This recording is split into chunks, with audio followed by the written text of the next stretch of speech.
Hello guys, welcome to another session. So here in this video, we will be talking about environmental movements. Again, a very important chapter, very important topic from the chapter of social movement. So alternate years, you get questions from this area, and from social movements, you'll definitely get two questions every year for sure. So guys, let's try to understand this from exam perspective, and this is going to be a revision session. So it's not a actual class, so I will not be discussing the topic as such completely. I'll be telling you what all things should be there, when you're preparing for this. So this is actually going to be useful for those who have already completed this topic from any mentors who have attended the classes, right? So if you have completed the topic, this is going to be a revision session for you. So what I'll do is I'll tell you what all elements need to be incorporated, and I'll give you a brief idea about each of that element, maybe in one or two lines. So in case if you're missing something in your note, the idea is to update your note with all these, thinkers and the perspectives that I'm going to talk about. So which can be a value addition. So this session you need to consider as a revision or value addition session, not as a class in itself. Okay.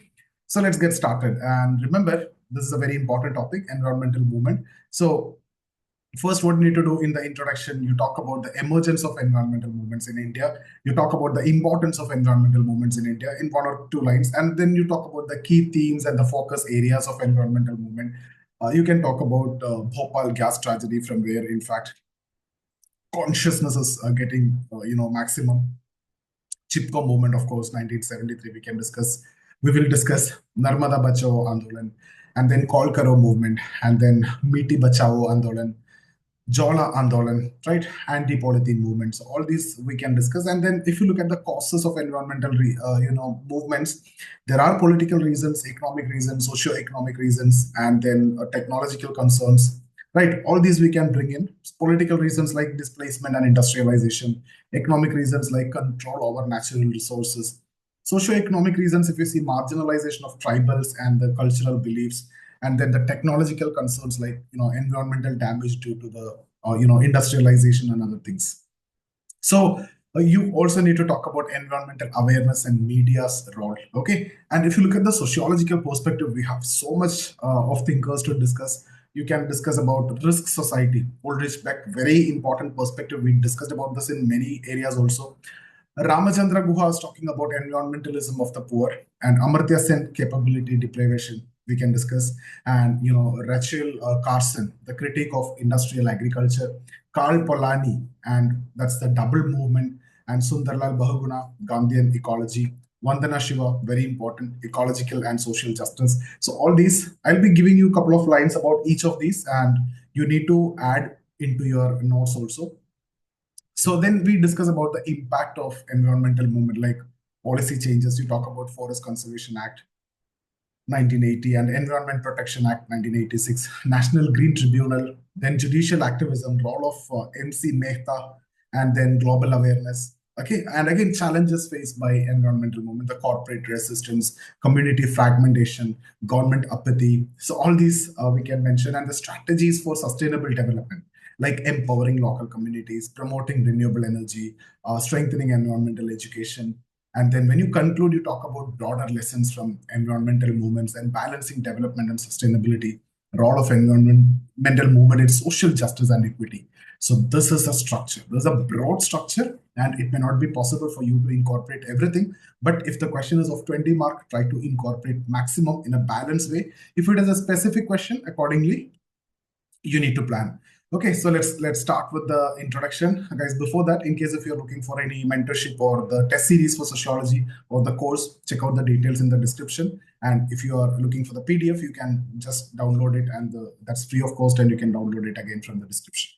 So now what could be the introduction? You can write something like environmental movements in India arose in response to ecological degradation, industrialization, and the exploitation of natural resources. A simple introduction. And these movements not only reflect the conflict between development and sustainability, but also highlight the socio-economic inequalities that exacerbate the environmental challenges. Right. So I hope all of you know about Bhopal Gas Tragedy. Not in this context, you have studied that in GS context also. So the event was like methyl isocyanate gas leak in Bhopal that killed around 3,000 instantly and causing long-term health complications in that region. So what is significant? That highlighted the corporate negligence and the lack of industrial safety regulations. So what is the sociological perspective here? You can use Ulrich Beck's concept of risk society, which explain how industrial societies create risk that disproportionately affect the marginalized group. Okay, now coming to Chipko movement, the villagers hug the trees in Uttarakhand to prevent the logging. So leaders, if you see Sunderlal Bahuguna and Gaura Devi. So what was the goal? Initially about, access to forest resources for sustenance, subsistence and sustenance. And then it evolved into a broader ecological conservation movement. Okay. So if you look at the sociological insight here, we can talk about Ramachandra Guha. This was a peasant movement resisting commercial exploitation of the nature. And then talk about ecofeminism, highlights the women's role in environmental conservation, emphasizing their close connection to the nature. Then Medha Patkar, Narmada Bachao Andolan, NBA. So that's a protest against large dams on Narmada River, led by Medha Patkar. So main issue addressed here was like displacement, loss of livelihood, ecological degradation. Right. And see, guys, again, when I talk about each of these movements, you need to talk about who led the movement, the leadership, whether it is from within or outside. Like I told you here, Medha Patkar was a leader, like that. So who is the leadership? What kind of organization was there? How people were mobilized? And then what was the ideology, Gandhian, Marxian, or liberal, whatever is the ideology. So all these things need to be mentioned whenever you talk about any collective action. Social movement is a collective action. Okay. So coming to the sociological insight of this, Amartya Sen, you can add here, focused on capability deprivation that caused the displacement here. So you can add in this context. And then Karl Polanyi, right? The movement reflects a double movement opposing commodification of nature. Then Koel-Karo Movement. What is the even opposition to hydroelectric dams in Jharkhand by tribal communities like Mundas and Oravans. So you can talk about A.R. Desai's perspective here. He highlights the role of tribal movements in resisting state capital alliances. Then Miti Bachao Andolan, 1977. So the event is like the protest against waterlogging and salinity caused by the Tawa Dam in Madhya Pradesh. So you can talk about the dependency theory here. That's a perspective. It demonstrates the dependency theory as local farmers became dependent on external compensation for survival. If you look at the causes, I told you there are multiple causes. If you look at the political reasons, you can discuss displacement, right? Large projects like Bakra Nangal Dam that displace thousands of people without adequate rehabilitation. And when we talk about rehabilitation, it's not only physical, it also necessarily economic and social as well, cultural as well. Okay, so David Harvey, we can discuss here concept of accumulation by dispossession. Check out the notes, PDF, everything is clearly there. Industrialization, see, because you focused on economic growth, but sideline the environmental and the social equity, right? And then economic reasons. So here you talk about resource control, conflicts over forest and water resources as seen in Chipko and Narmada movements. So use Marx's perspective here, control over resources that reflect the class struggle with the state, aligning with capitalist interest. Coming to socio-economic reasons, we'll talk about marginalization of tribes here. Tribals face displacement, loss of cultural identity, and the livelihood threats. So talk about Vandana Shiva, highlights the intersection of ecological destruction and social injustice. Okay, now technological reason, that again connected to environmental damage, the thermal power plants, the pesticides, and the industrial pollution have long-term ecological impacts. So Rachel Carson's Silent Spring criticizes technological interventions harmful to ecosystems. Okay, then we can discuss about environmental awareness and the role of media. Role of NGOs and medias, right? Organizations like Center for Science and Environment have increased public awareness. And then Manuel Castells, media create a network of outrage and hope, mobilizing global and local support. So guys, I'm giving just one liner just to tell you that these are the things that you need to incorporate, and this is a revision session, mind it. It's not a class. There we take up this discussion for 2 days. One social movement, it takes 2 days to complete it. So we need to cover this much of things that we discuss. So here we are taking it in 15 minutes. So that's a revision session only to tell you what all things need to be there when you're preparing for this. So this need to be, again, I'm emphasizing on this, consider as a revision session. But still, it will be better than the actual session of many of your trainers. Anyway, coming to sociological thinkers and perspective. Sunderlal Bahuguna, not a sociological thinker, but still you can talk about, advocated for ecology as permanent economy. and then emphasize Gandhian principles of sustainability and community participation.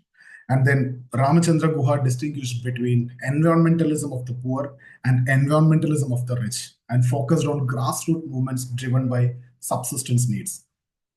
Amartya Sen linked environmental degradation to social and economic inequalities and advocated for participatory development models. Rachel Carson criticized industrial agriculture and its ecological consequences, inspired global environmental consciousness.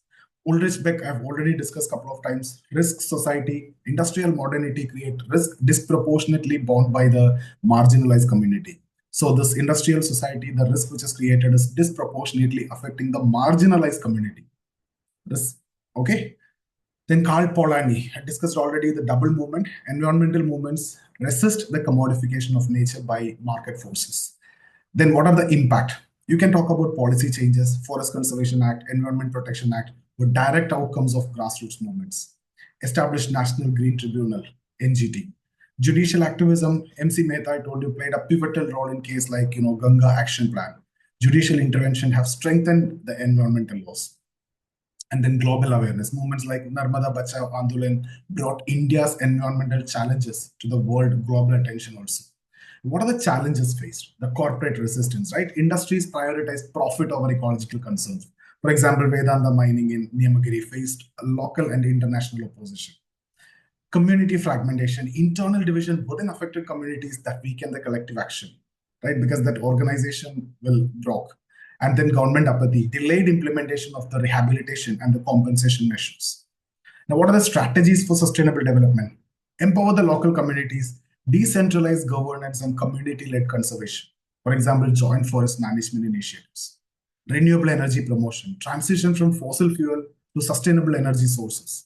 Strengthening environmental education, like building awareness at the grassroots level to prevent ecological degradation. So these are the elements that should come in your answer. If the question is about 20 marker and long one, everything you need to write in a balance. Okay. So now we need to conclude. So guys, environmental movement in India are not just about ecological conservation, but also address social justice, equity, and sustainable development.